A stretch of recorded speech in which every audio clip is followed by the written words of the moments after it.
Buongiorno a tutti e benvenuti a una nuova puntata di Pillole di Napoletano. Oggi proseguiamo il nostro cammino all'interno delle parolacce napoletane e andiamo a esaminare il termine cacatronola o cacatronole.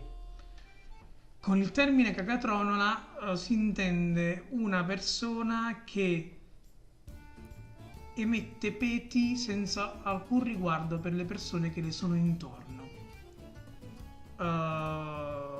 Il termine è una composizione di due termini, caca, che non ve lo devo spiegare assolutamente, e tronola, tronole, che è il rumore dei tuoni in napoletano, con cui si intende il rumore del peto quando viene emanato. Ovviamente è assolutamente un vocabolo sgradevole sotto molti punti di vista.